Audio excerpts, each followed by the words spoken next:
പരിശുദ്ധ പരമദിവ്യകാരുണ്യത്തിന് നേരവും ആരാധനയും സ്തുതിയും പുകഴ്ചയും ഉണ്ടായിരിക്കട്ടെ. പരിശുദ്ധ പരമദിവ്യകാരുണ്യത്തിന് നേരവും ആരാധനയും സ്തുതിയും പുകഴ്ചയും ഉണ്ടായിരിക്കട്ടെ. പരിശുദ്ധ പരമദിവ്യകാരുണ്യത്തിന് നേരവും ആരാധനയും സ്തുതിയും പുകഴ്ചയും ഉണ്ടായിരിക്കട്ടെ.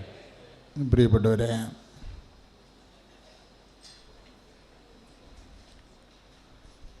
നമ്മൾ ദൈവത്തോട്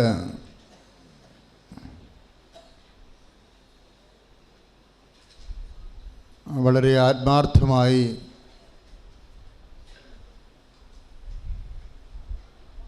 ജീവിതം കൊണ്ട് ഒരു ഉടമ്പടിയിൽ അങ്ങ് ജീവിക്കുക. നമ്മൾ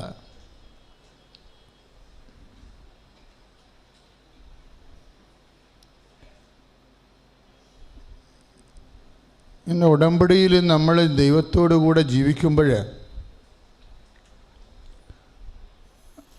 നമ്മൾക്ക് എന്താണ് സംഭവിക്കുന്നതെന്ന് അറിയണത് നല്ലതാണ്. നമ്മൾക്ക് എന്താണ് ഈ ആധ്യാത്മികമായ കാലാവസ്ഥയിൽ, ഇപ്പം മാവ് പൂക്കുന്ന കാലമല്ലേ അല്ലേ? മാവൊക്കെ പൂത്തുകൊണ്ടിരിക്കുകയാണ്. ജനുവരി ആയപ്പോൾ പൂക്കാൻ തുടങ്ങിയതാണ്, ഇപ്പോഴും പൂത്തുകൊണ്ടിരിക്കുക. മാവ് പൂക്കുന്നൊരു കാലമാണ്. അപ്പോൾ ഓരോ കാലാവസ്ഥയിലുമാണ് ഇതുപോലെ പുഷ്പങ്ങളും വസന്തങ്ങളും ഒക്കെ ഉണ്ടാകുന്നത്, കായ്ഫലങ്ങളൊക്കെ ചൂടണത് അല്ലേ? ഉടമ്പടിയിൽ ആധ്യാത്മികമായ ഒരു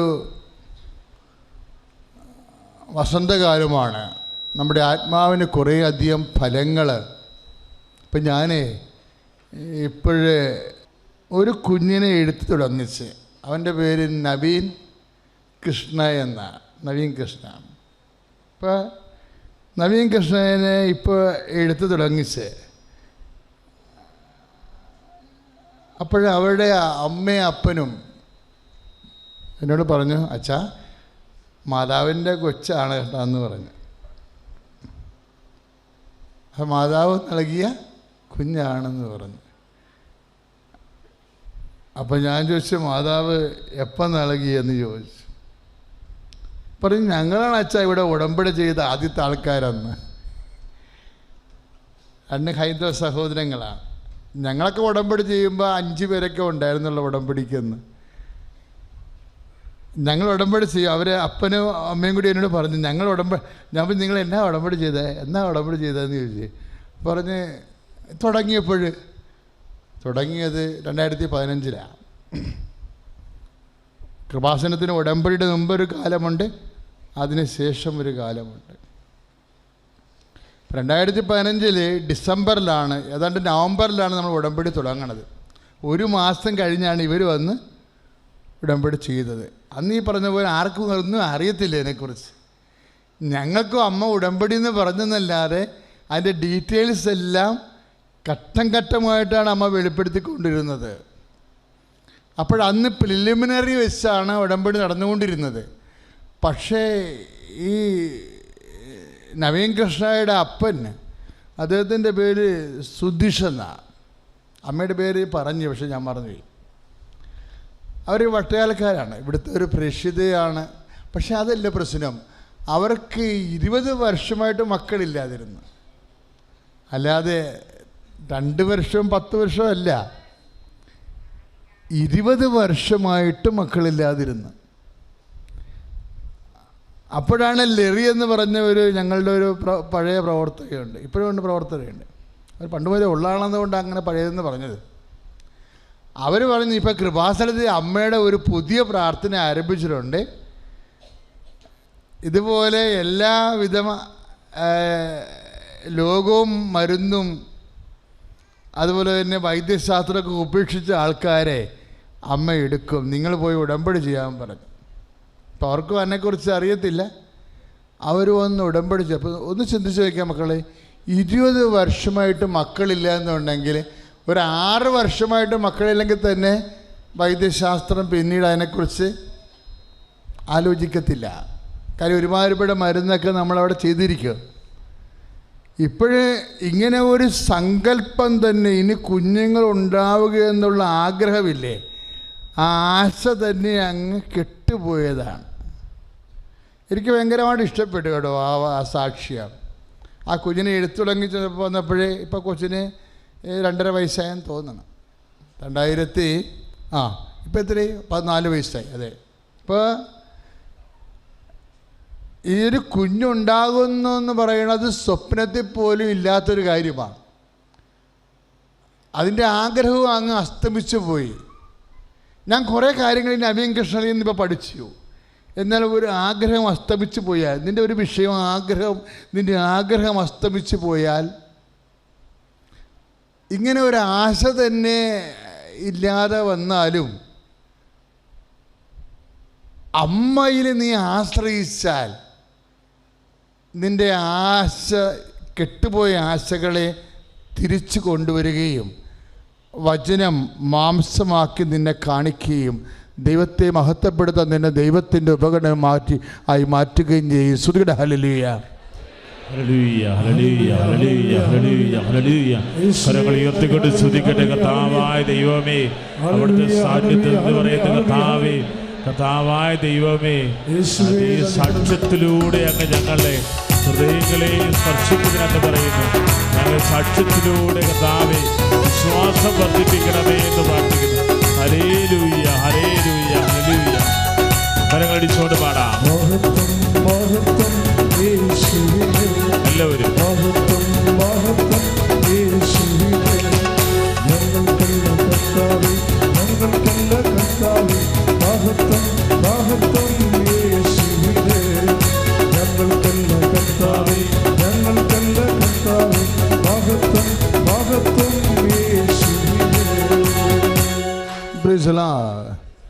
നമ്മൾ ജീവിക്കുന്ന ദൈവത്തെയാണ് ഉടമ്പടിയിൽ നമ്മൾ അനുഭവവേദ്യമാകണത്.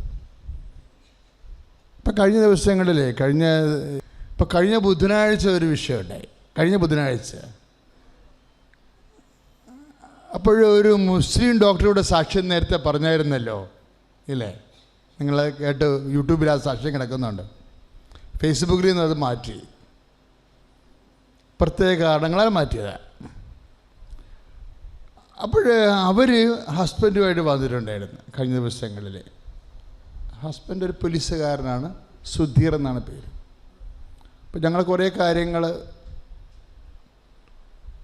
പുതിയ ദൈവാനുഭവത്തിനെ കുറിച്ചുള്ള കാര്യങ്ങൾ, അവർ വളരെ സീരിയസാണ് ആ വിഷയത്തിൽ. വിശ്വാസകാര്യത്തിൽ അവർ സീരിയസാണ്, ആത്മാർത്ഥമാണ്. അപ്പോൾ അവരോട് സംസാരിച്ചുകൊണ്ടിരിക്കുന്ന സമയത്ത്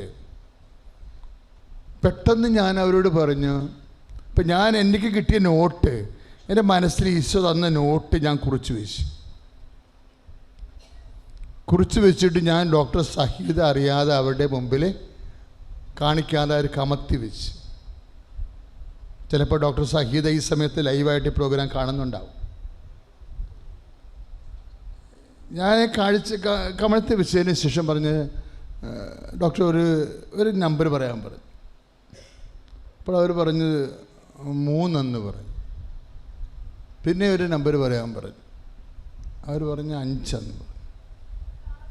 ഞാൻ പിന്നെ പറഞ്ഞു ഒരു സുവിശേഷത്തിൻ്റെ പേര് പറയാൻ പറഞ്ഞു. സുവിശേഷത്തിൻ്റെ പേര് പറയാൻ പറഞ്ഞപ്പോൾ അവർ പറഞ്ഞ് സെൻറ്റ് ജോൺ എന്ന് പറഞ്ഞു, യോഹന്നാൻ്റെ സുവിശേഷം. അപ്പോൾ ഞാൻ എൻ്റെ ബൈബിൾ കൊടുത്ത് പറഞ്ഞ് എടുക്കാൻ പറഞ്ഞു. അപ്പോൾ അവർ എൻ്റെ ബൈബിൾ എടുത്തില്ല. കാര്യം അവളുടെ ബാഗിൽ അവർ ഇംഗ്ലീഷ് ബൈബിൾ സൂക്ഷിച്ചിട്ടുണ്ട്. അവരുടെ ബാഗിൽ നിന്ന് ഇംഗ്ലീഷ് ബൈബിൾ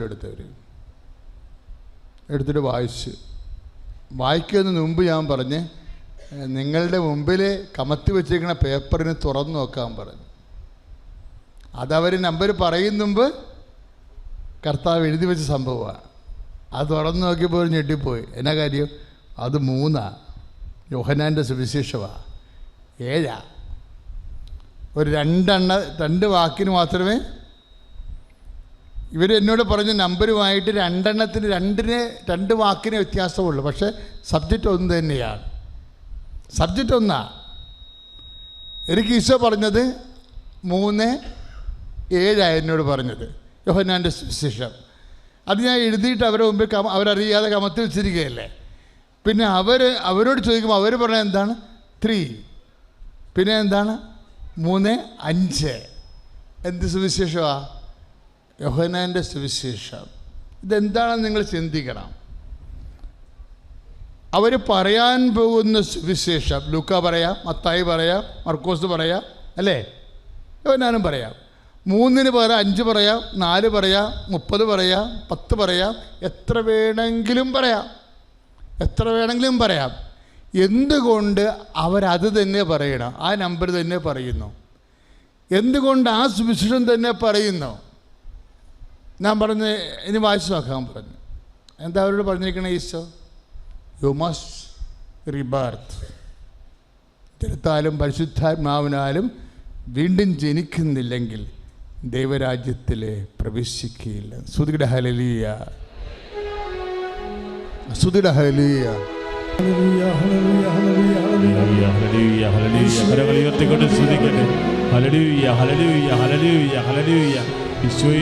പ്രാർത്ഥിക്കുന്ന കർത്താവെ ആരാധിക്കുന്നു.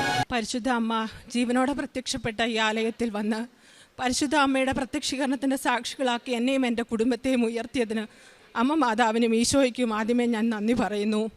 ഞാൻ ആദ്യമായി ഉടമ്പടി എടുക്കുന്നത് 2020, ഞങ്ങൾ UAE അലൈൻ എന്ന ദേശത്തു നിന്ന് വരുന്നു. ഞാൻ ആദ്യമായി ഉടമ്പടി എടുക്കുന്നത് 2024 നവംബർ 25 തീയതിയാണ്. ഞാൻ ഉടമ്പടി എടുക്കുവാനുണ്ടായ സാഹചര്യം, 10 വർഷം മുൻപ് ഞാൻ UAE നിന്നപ്പോൾ പരിചയപ്പെട്ട ഒരു ചേച്ചി 2024 മെയ് മാസത്തിൽ ഞങ്ങൾ അവിചാരിതമായി കണ്ടുമുട്ടുകയും ഫോൺ നമ്പർ അന്നേരം ഞങ്ങൾ കൈമാറി. കാരണം 10 വർഷം മുമ്പുള്ള നമ്പറല്ലായിരുന്നു ആ ചേച്ചിയുടേത്. പെട്ടെന്ന് ഒരു ദിവസം ആ ചേച്ചി എന്നെ ഫോണിൽ വിളിച്ച്, നോർമലി ഞങ്ങൾ സംസാരിച്ചുകൊണ്ടിരിക്കുകയല്ലേ, എന്നോട് പറയാണ്, ഡിനു, ഇങ്ങനൊരു കൃപാസനമുണ്ട്, നീ അവിടെ പോയിന്ന് പ്രാർത്ഥിക്കുമോ? അമ്മ മാതാവിൻ്റെ വലിയ അനുഗ്രഹം നടക്കുന്ന ഒരിടമാണെന്ന്. ഞാൻ 2023 മുതൽ ഈ മാതാവിൻ്റെ സാക്ഷ്യങ്ങൾ യൂട്യൂബിൽ കേൾക്കുമായിരുന്നു. പക്ഷെങ്കിൽ ഞാനൊരു ക്രിസ്ത്യാനി ആയിട്ട് പോലും എനിക്കത്ര വിശ്വാസം പോരായിരുന്നു. എല്ലായിടത്തും അടയാളങ്ങളും അത്ഭുതങ്ങളും നടക്കുന്നുണ്ടല്ലോ, പിന്നെന്താ ഒരു കൃപാസനം എന്നുള്ളൊരു ചിന്ത എന്നിലുണ്ടായിരുന്നു. അപ്പോൾ എങ്കിലും ഞാൻ വീട്ടിൽ സാക്ഷ്യങ്ങൾ വെച്ച് കേൾക്കും. പക്ഷേ എനിക്കത്ര വിശ്വാസമോ ഉടമ്പടി എന്താണെന്നൊന്നും എനിക്കറിയില്ലായിരുന്നു. അങ്ങനെ ഇരിക്കെ ഈ ചേച്ചിയുടെ ഒരു ഒറ്റ വാക്കിൽ ഞാൻ ഫോൺ കട്ട് ചെയ്തിട്ട് ഞാൻ ഹസ്ബൻഡിനോട് പറയുകയാണ്, മാതാവ് പ്രത്യക്ഷപ്പെട്ട ഒരിടമാണ് കൃപാസനം, നമുക്കൊന്ന് ഓൺലൈൻ ഉടമ്പടി എടുത്താലോ? ആ നിമിഷം തന്നെ ഹസ്ബൻഡ് സമ്മതിക്കുകയും ഞങ്ങൾ യൂട്യൂബ് വെച്ച് ഞങ്ങൾ കൃപാസനം സാക്ഷ്യങ്ങൾ കാണാൻ തുടങ്ങി. അത് ഞങ്ങളുടെ ജീവിതത്തിലെ വലിയൊരു അനുഗ്രഹമായെന്ന് പറയും. അങ്ങനെ ഞങ്ങൾ ഗൂഗിളിൽ സെർച്ച് ചെയ്തു, കൃപാസനത്തിലെ ഉടമ്പടി നിയമങ്ങളും കാര്യങ്ങളും ഒക്കെയും കണ്ട് എൻ്റെ ഹസ്ബൻഡാണ് ആദ്യമായി ഓൺലൈൻ ഉടമ്പടി എടുക്കുന്നത്. എൻ്റെ ഹസ്ബൻഡിന് കരിയർ ഗ്യാപ്പ് ഉണ്ടായിരുന്നു. അപ്പം അതായിരുന്നു ഞങ്ങൾ ഉടമ്പടി നിയോഗത്തിൽ ആദ്യം വെച്ചത്.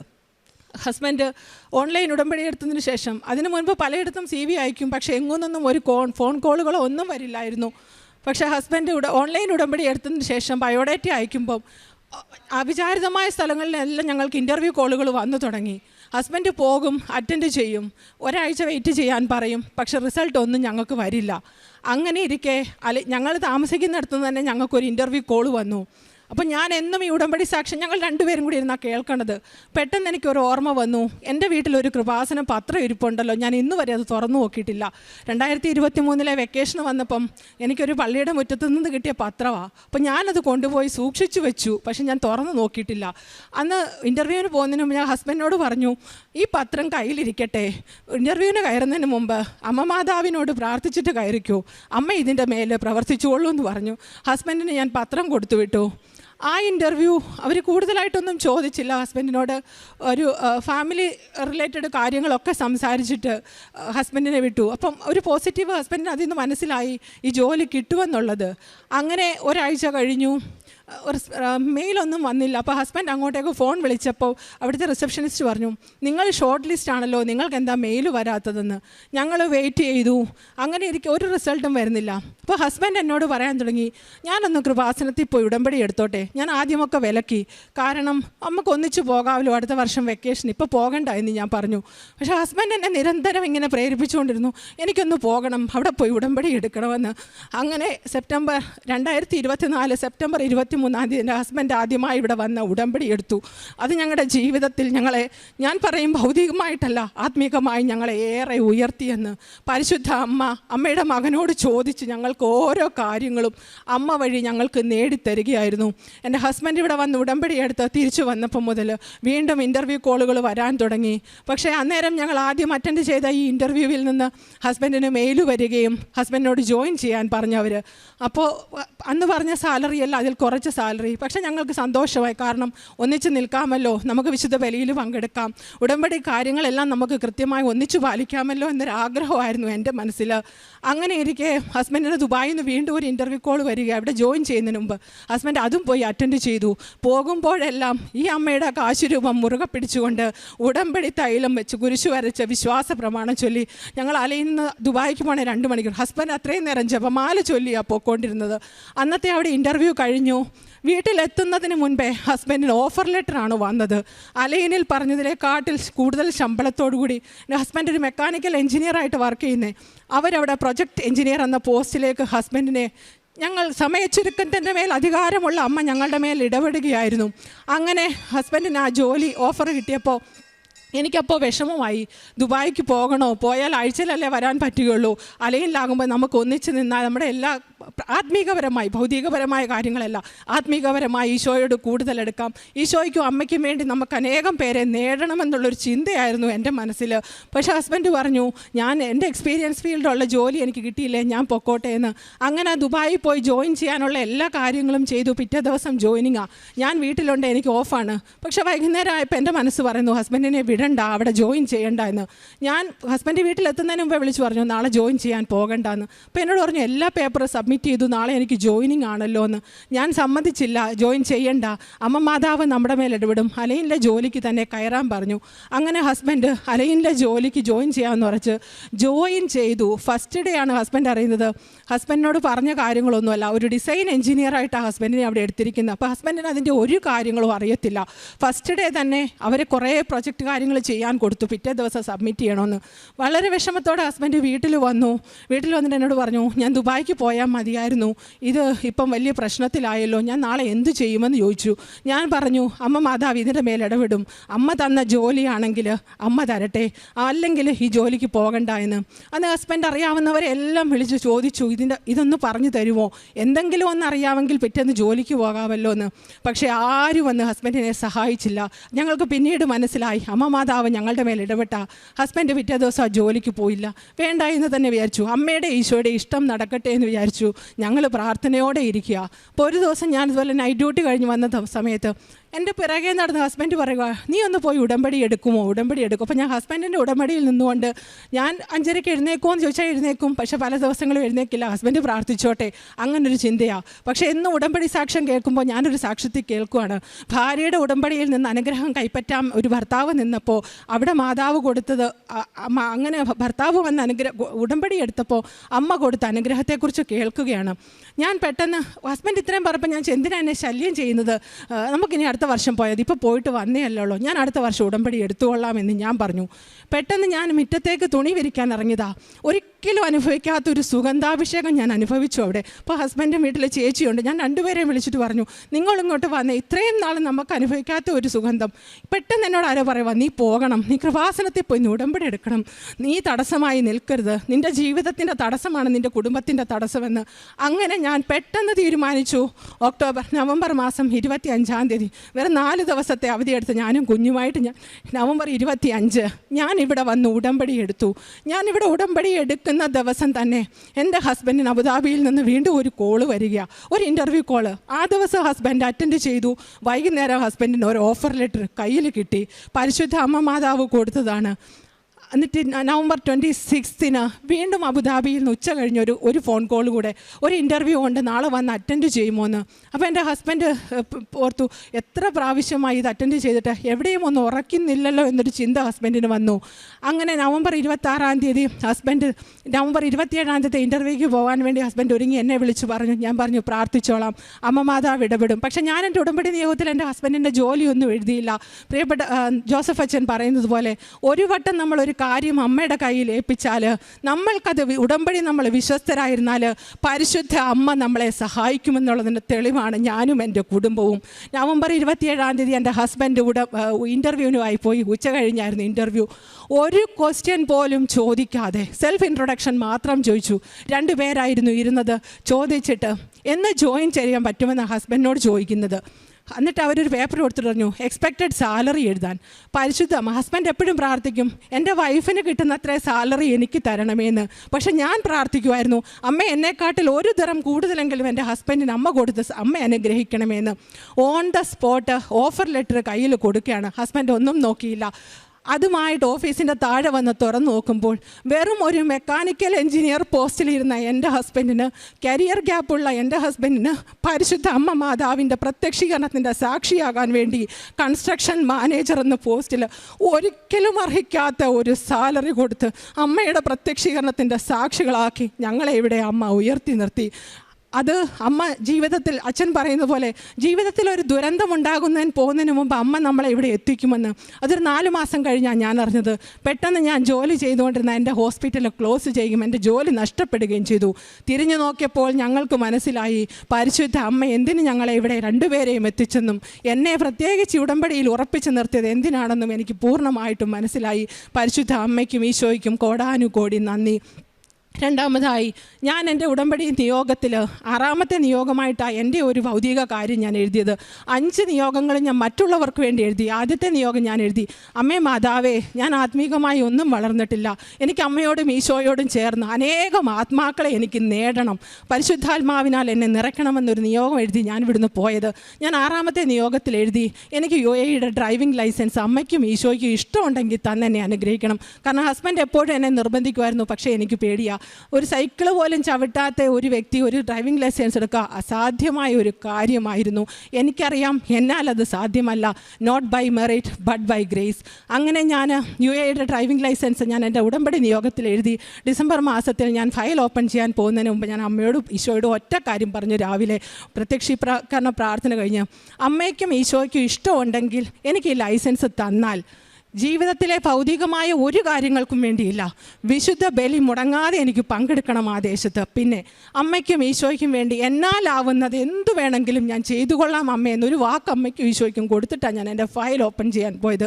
പരിശുദ്ധ അമ്മയുടെ സാന്നിധ്യം അമ്മ എന്നെ അവിടെയും അറിയിച്ചു. ഞാൻ ഫയൽ ഓപ്പൺ ചെയ്തു. നെക്സ്റ്റ് സൺഡേ എനിക്ക് എക്സാമാണ്, ലേണേഴ്സ് ടെസ്റ്റ്. എനിക്കൊന്നും അറിയത്തില്ല, ഞാൻ പഠിച്ചിട്ടൊന്നും എനിക്ക് തലയിൽ കയറുന്നില്ല. പക്ഷെ ഞാൻ ആ ഹോൾ ടിക്കറ്റ് കിട്ടിയ ദിവസം മുതൽ, അപ്പോൾ അന്നേരം ഇവിടെ 5:30 ഡെയിലി ബ്രെഡ് സ്റ്റാർട്ട് ചെയ്ത സമയമായിരുന്നു. ഞാൻ എന്നും ഈ ഹോൾ ടിക്കറ്റ് വെച്ച് 5:30 പ്രാർത്ഥനയ്ക്ക് അവിടെ 4 മണിയാകുമ്പോൾ ഞാൻ എഴുന്നേക്കും, ഞാൻ ഈ പ്രാർത്ഥനയ്ക്ക് കൂടുമായിരുന്നു. ഞാൻ എന്നിട്ടൊരു ക്യാൻഡിൽ റിക്വസ്റ്റ് പ്രെയർ ഇട്ടു, പരിശുദ്ധ അമ്മേ ഇന്ന ദിവസം, അപ്പോൾ എൻ്റെ എക്സാം 2:45 ഞാൻ അങ്ങനെ ടൈം എഴുതിയിട്ട് പറഞ്ഞു, അമ്മേ 40 മാർക്ക് വേണമല്ലോ പാസ്സാവാൻ, എനിക്കിതിനകത്ത് ജയിക്കാൻ കഴിയില്ല അമ്മ, എനിക്കൊരു 37 മാർക്ക് മതി ജയിക്കാൻ, 40 മാർക്ക് തന്ന അമ്മ എന്നെ ജയിപ്പിക്കണമോ എന്ന് ചോദിച്ചിട്ടാണ് ഞാൻ എക്സാമിന് പോകുന്നത്. അപ്പോൾ ഒരാഴ്ച ഞാൻ ഈ പേപ്പർ കൈ വെച്ചു, ഞാൻ പ്രാർത്ഥിച്ചു. അപ്പം ആ സൺഡേ ഞങ്ങളുടെ പ്രേക്ഷിത പ്രവർത്തനം ചെയ്തിട്ടാണ് ഞാൻ ഇത്തിരി ലേറ്റായി എങ്കിലും ഞങ്ങൾ കറക്റ്റ് 2:35 ആയപ്പം ഞാൻ എക്സാം ഹോളിലെത്തി. അവിടെ ചെന്നപ്പോൾ ആരുമില്ല, സെക്യൂരിറ്റി മാത്രമേ ഉള്ളൂ. അപ്പോൾ അയാൾ ചോദിച്ചു എന്നോട് എന്തിനാണ് വന്നത്. ഞാൻ പറഞ്ഞു എൻ്റെ എക്സാമാണ്. എൻ്റെ ഹോൾ ടിക്കറ്റ് മേടിച്ച് നോക്കിയിട്ട് പറയാം, മാഡം നിങ്ങളുടെ ടൈം കഴിഞ്ഞു പോയല്ലോ, 2:20 നിങ്ങളുടെ എക്സാം, നിങ്ങൾ എന്തിനാണ് ഇപ്പോൾ വന്നതെന്ന്. ഞാൻ പറഞ്ഞു 2:20. പെട്ടെന്ന് ഞാൻ പേപ്പർ നോക്കിയപ്പം അന്നേരമാണ് എൻ്റെ കണ്ണിൽ ആ സമയം കാണിക്കുന്നത്. അതുവരെ ഞാൻ ഒരാഴ്ച പ്രാർത്ഥിച്ച സമയം 2:45. ഇതെങ്ങനെ സംഭവിച്ചു? അപ്പോൾ ഹസ്ബൻഡ് ചോദിച്ചു, നീ ഇത്രയും ദിവസം ഇത് കണ്ടില്ലേ? ഞാൻ കണ്ടില്ല. അപ്പോൾ അടുത്ത സ്റ്റെപ്പ് എന്താണ്? താഴെ പോയി വീണ്ടും പേയ്മെൻറ്റ് ചെയ്യണം, ഡേറ്റ് നെക്സ്റ്റ് എടുക്കണം. അപ്പോൾ എൻ്റെ കയ്യിൽ ആകെ ഉള്ളത് ഈ ജപമാലയിൽ കോർത്ത ഈ കാശുരൂപവും എൻ്റെ കയ്യിൽ ഉടമ്പടി ഉപ്പും ഇരിപ്പുണ്ട്. ഞാൻ ഒറ്റ സെക്കൻഡ് ഒരു ഫീമെയിൽ സെക്യൂരിറ്റി ഒരു റൂമിൽ നിന്ന് ഓടി വരികയാണ്. അപ്പോൾ കാര്യം എന്താണെന്ന് ചോദിച്ചപ്പോൾ ഈ സെക്യൂരിറ്റി കാര്യങ്ങൾ പറഞ്ഞു. ഇവരെൻ്റെ കയ്യിൽ നിന്ന് ഈ പേപ്പർ തട്ടിപ്പറിച്ചിട്ട് എക്സാം ഹോളിലേക്ക് ഓടുകയാണ്. അവരങ്ങോട്ട് കയറുന്നത് മാത്രമേ ഞാൻ കണ്ടുള്ളൂ. തിരിച്ചെന്നെ വിളിക്കുക, നീ വാ എക്സാം എഴുതാനെന്ന്. ഞാൻ പോയി ഉടമ്പടി ഉപ്പിട്ട് വിശ്വാസ പ്രമാണം ചൊല്ലി ഞാൻ എൻ്റെ സിസ്റ്റം ഓപ്പൺ ചെയ്തു. വായിച്ചിട്ടൊന്നും മനസ്സിലാവുന്നില്ല എങ്കിലും ഞാൻ അമ്മയെ മുറുകെ പിടിച്ചു. അമ്മയ്ക്ക് ആഗ്രഹം ഉണ്ടെങ്കിൽ തന്നാൽ മതി എന്നുള്ളൊരു ചിന്തയാണ് എൻ്റെ മനസ്സിലുള്ളത്. അങ്ങനെ ഞാൻ അറ്റൻഡ് ചെയ്തു. കൂടെ ഉള്ളവരെല്ലാം എക്സാം എഴുതിപ്പോയി. ഒരു അറബിക് ലേഡി ആയിരുന്നു ഇൻസ്ട്രക്ടർ. 3-4 വട്ടം. അപ്പോൾ ഞാൻ ഈ ക്വസ്റ്റ്യൻസ് റിവൈസ് ചെയ്തുകൊണ്ടിരിക്കുകയല്ല, ഇവരെന്നെ ചുറ്റിപ്പറ്റി 3-4 വട്ടം എൻ്റെ സിസ്റ്റത്തിൻ്റെ അടുത്ത് വന്നിട്ട് പോകുന്നുണ്ട്. ലാസ്റ്റ് പിന്നെയും ഇവർ വന്നൊരു 4-ാമത്തെ പ്രാവശ്യം ഇവർ വന്നിട്ട് എൻ്റെ ക്വസ്റ്റ്യനെ നോക്കിന്നിട്ട് എനിക്കൊരു ക്ലൂ പോലെ പറഞ്ഞു തരുവാ, നീ ചെയ്തത് തെറ്റാണെന്നുള്ള രീതി എനിക്ക് പറഞ്ഞു തരുവാ. പക്ഷേ എനിക്ക് ആദ്യം മനസ്സിലായില്ല, കാരണം ഞാനത് ഓൾറെഡി തിരുത്തിയിട്ടിരിക്കുന്നൊരു വ്യക്തി വീണ്ടും അത് തെറ്റാന്ന് പറയുമ്പോൾ എനിക്കത് വായിച്ചിട്ടും മനസ്സിലാവും. അപ്പോൾ അവർ അറബി ഇതിൽ എനിക്കത് തെറ്റാണെന്ന് വീണ്ടും എന്നോട് പറയുക. അപ്പം ഞാൻ മനസ്സിലായി ഇത് അമ്മ മാതാവ് എനിക്ക് പറഞ്ഞു തരുന്നതെന്ന്. അങ്ങനെ ഞാൻ ആ ഉത്തരം തിരുത്തി ഞാനത് കംപ്ലീറ്റ് ചെയ്തു. വിശ്വാസ പ്രമാണം ചൊല്ലുന്നു. സിസ്റ്റം തന്നെ ഷട്ട് ഡൗൺ ആയി. നമുക്ക് അപ്പം തന്നെ റിസൾട്ട് അറിയാം. പരിശുദ്ധ അമ്മ എന്നെ അവിടെയും അമ്മയുടെ പ്രത്യക്ഷീകരണത്തിൻ്റെ സാക്ഷിയാക്കി. എൻ്റെ സിസ്റ്റം ഓപ്പണായി വന്നപ്പോൾ ഞാൻ 40 മാർക്ക് അമ്മയോട് ചോദിച്ചത് 41 മാർക്ക് തന്ന് അമ്മയുടെ പ്രത്യക്ഷീകരണത്തിൻ്റെ സാക്ഷിയാക്കി. ആ 1 മാർക്കും അമ്മയായിട്ട് അവിടെ വന്ന് അത് തിരുത്തിയതെന്ന് എനിക്കറിയാം. ഇല്ലെങ്കിൽ ഞാൻ അമ്മയുടെ സാക്ഷിയാവത്തില്ലായിരുന്നു. അങ്ങനെ പരിശുദ്ധമ്മ എന്നെ ലേണേഴ്സ് ടെസ്റ്റ് പാസ്സാക്കി. പിന്നെയുള്ള കടമ്പ റോഡ് ടെസ്റ്റാണ്. ഞാൻ അപ്പോഴത്തെ എൻ്റെ ഉടമ്പടിയൊക്കെയും കഴിഞ്ഞു. ഉടമ്പടി 3 മാസത്തെ. പക്ഷേ ഞാൻ എന്നും ഡെയിലി ബ്രെഡ് കേൾക്കുമായിരുന്നു. ഞാൻ ഉടമ്പടിയിൽ ഉറച്ചു നിന്നു. എല്ലാ ചൊവ്വാഴ്ചത്തെ ധ്യാനങ്ങൾ കേൾക്കുമായിരുന്നു. ഞാൻ 3 വട്ടം UAയുടെ ഡ്രൈവിംഗ് ലൈസൻസ് ഞാൻ ഫെയിലായി. റോഡ് ടെസ്റ്റ് പലവട്ടം നിരാശകൾ വന്നു. എങ്കിലും ഞാൻ അമ്മയോട് പറഞ്ഞു, അമ്മയോട് ചോദിച്ചിട്ടല്ലേ ഞാനിത് തുടങ്ങിയത്, അമ്മയുടെ മകനോടും ചോദിച്ചിട്ടല്ലേ ഞാൻ പോയത്, എൻ്റെ കഴിവിൽ ഇതെനിക്ക് കിട്ടത്തില്ലല്ലോ അമ്മേ എന്ന് പറഞ്ഞ് ഞാൻ വിശ്വാസ പ്രമാണം ചൊല്ലി ഞാൻ പ്രാർത്ഥിക്കുമായിരുന്നു. അങ്ങനെ ഓഗസ്റ്റ് 12-ാം തീയതി ഞാൻ ഒറ്റ ഉടമ്പടി ധ്യാനം മുടക്കത്തില്ല. ഞാൻ എല്ലാ ഉടമ്പടി ധ്യാനങ്ങളും കേൾക്കുമായിരുന്നു. ഓഗസ്റ്റ് 12-ാം തീയതി ഉടമ്പടി ആരാധനയുടെ മധ്യത്തിൽ ജോസഫ് അച്ഛൻ പറയുക, ഇന്ന് മുതൽ 44 ദിവസത്തേക്ക് നിങ്ങളുടെ അവസാനത്തെ ആഗ്രഹവും സാധിച്ചു തരുമെന്ന്. അത് എനിക്കറിയില്ല, എന്നെ കോരിത്തെറിപ്പിച്ചു. ഞാൻ പൊട്ടിക്കരഞ്ഞു. ഞാൻ എൻ്റെ TV സ്ക്രീനിൻ്റെ മുമ്പിലിരുന്ന് ആ ധ്യാനം കഴിഞ്ഞപ്പോൾ ഞാൻ എൻ്റെ നോട്ട് പാഡിലെടുത്ത് ഇങ്ങനെ എഴുതി. ഞാൻ ഡേറ്റ് നോക്കി. ഓഗസ്റ്റ് 12 തൊട്ട് എന്നാണ് 44, സെപ്റ്റംബർ 25. ഞാൻ എഴുതി സെപ്റ്റംബർ 25. നോട്ട് പാഡിൽ ഞാൻ ടൈപ്പ് ചെയ്തു, അമ്മേ മാതാവേ, എന്നെയും എൻ്റെ കുടുംബത്തെയും അമ്മയുടെ പ്രത്യക്ഷീകരണത്തിൻ്റെ സാക്ഷിയാക്കണമെന്നാണ് ഞാൻ എഴുതിയത്. ഡ്രൈവിംഗ് ടെസ്റ്റ് പാസ്സാക്കണേ അങ്ങനെയൊന്നും ഞാൻ എഴുതിയില്ല. അങ്ങനെ ഞാൻ എഴുതി. ഈ 3 മാസക്കാലം ഞാൻ കൂടുതൽ ബൈബിൾ വായിക്കുമായിരുന്നു. പക്ഷേ ഞാൻ ബൈബിൾ വചനം പഠിക്കാൻ അത്ര താല്പര്യം കാണിച്ചില്ല. പക്ഷേ ഈ കഴിഞ്ഞ 3 മാസക്കാലം അമ്മ അതിനെ എന്നെ ഒരുക്കി. ഞാൻ ഒരു ദിവസം 3 ബൈബിൾ വാക്യം വെച്ച് ഒരു 80ഓളം വചനങ്ങൾ ഞാൻ ഈ 3 മാസക്കാലയളവിൽ ഞാൻ പഠിച്ചു. അങ്ങനെ ഞാൻ സെപ്റ്റംബർ 19 എനിക്കൊരു ഡേറ്റ് കിട്ടുക. അപ്പം ഞാൻ നോക്കിയപ്പം സെപ്റ്റംബർ 25, 44 ദിവസം ആകാൻ പോകുന്നുള്ളൂ. അമ്മയുടെ ഇഷ്ടമാണെങ്കിൽ നടക്കട്ടെ. അങ്ങനെ സെപ്റ്റംബർ 19-ാം തീയതി രാവിലത്തെ നമ്മുടെ ഡെയിലി ബ്രെഡ് കൂടുമ്പോൾ അച്ഛൻ്റെ പ്രാർത്ഥനയിൽ പ്രിയപ്പെട്ട ജോസഫ് അച്ഛൻ പ്രാർത്ഥിച്ചത് ഇതാണ്: നിങ്ങളെ ആശങ്കപ്പെടുത്തുന്ന, ഇന്ന് യാത്രയ്ക്ക് പോകുമ്പോൾ നിങ്ങളെ പേടിപ്പെടുത്തുന്ന കാര്യങ്ങളുടെ മേൽ ദൈവികമായ തീരുമാനമുണ്ടാകട്ടെ എന്ന്. ഞാനത് പൂർണ്ണമായും ഏറ്റെടുത്ത് വിശ്വസിച്ചു. അമ്മയും ഈശോയും എനിക്കിത് തന്ന് അനുഗ്രഹിക്കുമെന്ന്. അപ്പം അതിൻ്റെ തലേ ദിവസം ഞാൻ പ്രാർത്ഥനയോടെ ഞാൻ ബൈബിൾ വായിച്ചപ്പോൾ ഈശോയോട് പറഞ്ഞു, ഈശോയെ എനിക്കൊരു വചനം തന്നെ എന്നെ അനുഗ്രഹിക്കണമെന്ന്. ഈശോ എനിക്കൊരു വചനം തന്നു. സങ്കീർത്തനം 149:4-5. കർത്താവ് തൻ്റെ ജനത്തിൽ സംപ്രീതനായിരിക്കുന്നു, എളിയവരെ അവിടുന്ന് വിജയമണിക്കുന്നു. വിശ്വസ്ത ജനം ജയഘോഷം മുഴക്കട്ടെ, അവർ തങ്ങളുടെ കിടക്കകളിൽ ആനന്ദം കൊണ്ട് പാടട്ടെ എന്ന്. സെപ്റ്റംബർ 19-ാം തീയതി പരിശുദ്ധ അമ്മ വീണ്ടും അമ്മയുടെ മരിയൻ സാന്നിധ്യം അച്ഛൻ്റെ ഉടമ്പടി ബ്രെഡിലൂടെ എനിക്ക് കാണിച്ചു തന്നു. ഞാൻ എൻ്റെ ടെസ്റ്റിനായി പോയി. തലേ ദിവസം നമുക്കവിടെ സാധാരണ മെസ്സേജ് വരും, നിങ്ങളുടെ ടെസ്റ്റ് ഇന്ന സമയമാണ്. എൻ്റെ ടെസ്റ്റ് 19-ാം തീയതി 7:45 AM എനിക്ക് തലേ ദിവസം മെസ്സേജ് വന്നു. ഞാൻ അവിടെ പോയി പേയ്മെൻറ്റ് ചെയ്തു. ഞാൻ എൻ്റെ ബസ്സിൽ ഞാൻ ആ ഡ്രൈവിംഗ് സ്കൂളിനകത്ത് കയറുന്നതിന് മുമ്പ് ആരും ചവിട്ടാത്തടുത്ത് വിശ്വാസ പ്രമാണം ചൊല്ലി ഉടമ്പടി ഒപ്പിട്ട് ഞാൻ പരിശുദ്ധ അമ്മയോട് പറഞ്ഞു, അമ്മേ ഇനിയും ഇതിൻ്റെ മുറ്റത്ത് കാലുകുത്തുവാൻ അമ്മ എന്നെ അനുവദിക്കരുതേ അമ്മേ, അമ്മയ്ക്ക് ഈശോയും ഇഷ്ടമില്ലെങ്കിൽ ഞാൻ ഇവിടെ വെച്ച് നിർത്തുകയാണെന്ന് പറഞ്ഞു. അങ്ങനെ ഞാൻ ഡ്രൈവിംഗ് ടെസ്റ്റിൻ്റെ ബസ്സിൽ കയറി. ഞാനാണ് ആദ്യത്തെ വ്യക്തി. സാധാരണയായിട്ട് ആദ്യത്തെ നമ്പർ കിട്ടുന്നവർക്ക് ഇച്ചിരി പാടാണ്. ഡ്രൈവിംഗ് സ്കൂളിനകത്തുനിന്ന് ബസ് എടുക്കുക എന്ന് പറഞ്ഞാൽ വളരെ ബുദ്ധിമുട്ടുള്ള കാര്യമാണ്. അപ്പം ഞാൻ കയറി. അപ്പം ഞാൻ വിചാരിച്ചു എന്നെക്കാട്ടി മുമ്പ് രജിസ്റ്റർ ചെയ്തവർ കാണും, അവർ പിറകെ വരുമെന്ന്. 7:40 കയറി ഞാൻ 8:30 ഒരു വ്യക്തികൾ പോലും ആ ബസ്സിനകത്ത് വന്നില്ല. ആദ്യത്തെ പേരെന്ന് പറഞ്ഞാൽ എൻ്റെ നമ്പരും. ഞാൻ ഡ്രൈവറോട് ചോദിച്ചു, ഇതെന്താണ് ഇന്നെങ്ങനെ സംഭവിച്ചത്? 3 വട്ടം ഞാൻ അറ്റൻഡ് ചെയ്തിട്ടുണ്ട്. അപ്പോൾ ഒരു 15-20 മിനിറ്റിനുള്ളിൽ ബസ് നിറയുന്നതാണ്. ഇന്നെന്താ ആരും ഇല്ലാത്ത? ഡ്രൈവർക്കും അറിയത്തില്ല എന്താ കാരണമെന്ന്. അങ്ങനെ 8:30 ഒരു പോലീസ് ഓഫീസർ വന്നിട്ട് എന്നോട് പറയാണ്, മാഡം നിങ്ങൾ പോയി റെസ്റ്റ് റൂമിൽ ഇരുന്നോ, നിങ്ങളുടെ ടെസ്റ്റ് 9:30 അപ്പം ഞാൻ പറഞ്ഞു, അല്ലല്ലോ എനിക്ക് മെസ്സേജ് വന്നിട്ടുണ്ട് 7:40 എന്ന് പറഞ്ഞുകൊണ്ട്. അല്ല, നിങ്ങളുടെ ടെസ്റ്റ് 9:30 അമ്മ അവിടെയും എന്നെ അമ്മയുടെ സാന്നിധ്യം അറിയിച്ചതാ. എന്താണെന്ന് ചോദിച്ചാൽ എനിക്ക് ആ ഡ്രൈവിംഗ് സ്കൂളിൽ നിന്ന് കാർ ഡ്രൈവ് ചെയ്ത് പുറത്തിറങ്ങാൻ അറിയത്തില്ല. അപ്പോൾ അമ്മ എന്ത് ചെയ്തു, എന്നെ അവിടെ 1ാമത്തെ നമ്പറാക്കി. എനിക്ക് മാത്രമേ ആ മെസ്സേജ് വന്നിട്ടുള്ളൂ. ഞാൻ ഡ്രൈവിംഗ് സ്കൂളിൻ്റെ ഫ്രണ്ടിൽ പോയി നിന്ന് വേറെ ബസ്സുകൾ ലോക്കൽസിനെ ഡ്രൈവിംഗ് ടെസ്റ്റിന് ഓടുന്ന ബസ് എങ്ങനെയാണ് പോകുന്നതെന്നൊക്കെ അമ്മ എനിക്ക് കാണിച്ചു തരുമായിരുന്നു. അങ്ങനെ 9:30 ഞാൻ തിരിച്ചു വന്ന് ഞാൻ ബസ്സിൽ കയറിയപ്പോൾ ഞാൻ വചനം മാത്രം ഒരു ഉരുവിട്ടുകൊണ്ടിരുന്നു. മനുഷ്യർക്ക് ഇത് അസാധ്യം, എൻ്റെ ദൈവത്തിന് സാധ്യം. ഞാൻ മനുഷ്യരെ അങ്ങ് മാറ്റി അവിടുന്ന്. ഡിനോവിന് ഇത് അസാധ്യമാണ്, എന്നാൽ എൻ്റെ ദൈവത്തിന് സകലവും സാധ്യമാണെന്നുള്ള വചനം ഞാൻ ഉരുവിട്ടുകൊണ്ട് ഞാൻ എൻ്റെ അവിടുത്തെ നമ്മുടെ ആധാർ കാർഡ് പോലെ അവിടുത്തെ എമിറേറ്റ് സൈഡിൽ ഈ വിശുദ്ധ തൈലം കുരിശ് വരച്ചിട്ട് ഞാൻ അതിന്മേൽ ഉപ്പിട്ടിട്ട് പറഞ്ഞു, അമ്മേ മാതാവേ, ഞാൻ എല്ലാ പ്രാവശ്യവും ഡ്രൈവ് ചെയ്യുമ്പോൾ ആ പോലീസ് ഓഫീസർ എൻ്റെ സ്റ്റിയറിങ്ങിൽ പിടിക്കും, ഞാൻ ഫെയിലാകും. ഇത് ലാസ്റ്റാണ് അമ്മേ, ഇനി എൻ്റെ ഡ്രൈവിംഗ് ലൈസൻസ് സ്റ്റിയറിങ്ങിൽ ഇവർ പിടിക്കാൻ അമ്മയെ അനുവദിക്കരുതെന്ന് പറഞ്ഞ് ഞാനത് പ്രാർത്ഥിച്ച് ഉപ്പിട്ട് ഞാൻ അങ്ങനെ ഡ്രൈവിംഗ് സീറ്റിൽ കയറി. പരിശുദ്ധ അമ്മ പോലീസ് ഓഫീസറിൻ്റെ രൂപത്തിൽ അവിടെ വരികയും ഞാൻ പറയും ഞാനല്ല വണ്ടി ഓടിച്ചത്, ആ വ്യക്തി, ആ പോലീസ് ഓഫീസർ, ഒരു അറബിക് ലേഡി, അവരെന്നെ ഇങ്ങോട്ട് സഹായിക്കുകയാണ് ഞാൻ എങ്ങനെ ഡ്രൈവ് ചെയ്യണമെന്ന്. അവരെന്നെ ഒരുപാട് സഹായിച്ച് അങ്ങനെ പരിശുദ്ധ അമ്മയുടെ പ്രത്യക്ഷീകരണത്തിൻ്റെ സാക്ഷിയാക്കി പരിശുദ്ധ അമ്മ എന്നെ അവിടെയും ഉയർത്തി എനിക്ക് UAE ഡ്രൈവിംഗ് ലൈസൻസ് തന്ന് കഴിഞ്ഞ മാസം എന്നെ അനുഗ്രഹിച്ചു. അതുപോലെ 2 രോഗസൗഖ്യങ്ങൾ എനിക്ക് കിട്ടി. എനിക്ക് ഗോൾ ബ്ലാഡർ സ്റ്റോൺ ഉണ്ടായിരുന്നു. എമർജൻസി സർജറി പറഞ്ഞ ഗോൾ ബ്ലാഡർ സ്റ്റോണ് 1.5 വർഷമായി ഇതുവരെയും ഒരു വേദനയും വരാതെ പരിശുദ്ധ അമ്മയും ഈശോയും എന്നെ സംരക്ഷിച്ചു. അതുപോലെ എൻ്റെ ശരീരത്തിൽ അലർജി രോഗം, വർഷങ്ങളോളം മരുന്ന് കഴിക്കണമെന്ന് പറഞ്ഞതാണ്. പരിശുദ്ധ അമ്മയുടെ ഉടമ്പടി ഉപ്പ് ഞാൻ എല്ലാം ഉടമ്പടി സാക്ഷ്യങ്ങളിൽ കൂടിയാണ് ഓരോ കാര്യങ്ങളും പഠിച്ചുകൊണ്ടിരുന്നത്. ഉടമ്പടി ഉപ്പ് ഞാൻ വിശ്വാസ പ്രമാണം ചൊല്ലി ഞാൻ വെള്ളത്തിലിട്ട് എന്നും ഞാൻ കുളിക്കുമായിരുന്നു. മരുന്ന് കൊണ്ടല്ല, എൻ്റെ മരുന്ന് നിർത്തുമ്പോൾ എൻ്റെ ഈ രോഗം വീണ്ടും വരുമായിരുന്നു.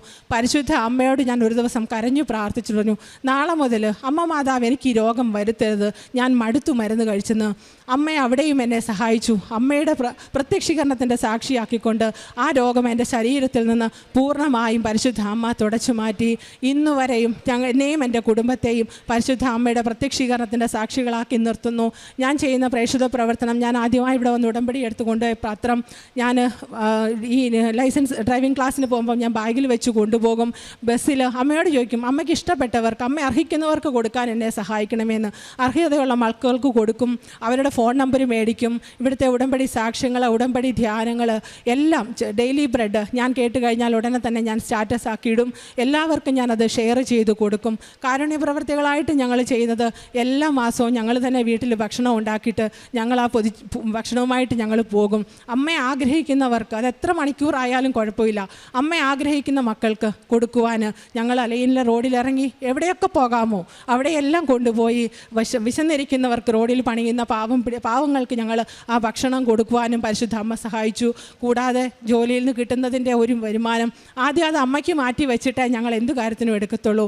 അങ്ങനെ പരിശുദ്ധ അമ്മ ഇന്നുവരെയും എന്നെയും എൻ്റെ കുടുംബത്തെയും അമ്മയുടെ പ്രത്യക്ഷീകരണത്തിൻ്റെ സാക്ഷികളാക്കി ഈ അൾത്താരയിൽ നിർത്തിയതിന് അമ്മയ്ക്കും ഈശോയ്ക്കും കോടാനുകോടി നന്ദി. ഇന്ന് എനിക്കൊരാഗ്രഹം മാത്രമേ ഉള്ളൂ, മരണം വരെ വിശ്വസ്തനായിരുന്നുകൊണ്ട് അമ്മയോട് പറഞ്ഞ വാക്കുകൾ പാലിച്ച് നിത്യതയിലേക്ക് എത്തണം. ഞങ്ങളിലൂടെ കണ്ട ആത്മാക്കളെ ഈശോയ്ക്ക് വേണ്ടി നേടണം. അതാണ് എൻ്റെയും എൻ്റെ കുടുംബത്തിൻ്റെയും ആഗ്രഹം. ഈശോയ്ക്കും അമ്മയ്ക്കും 1000 നന്ദി.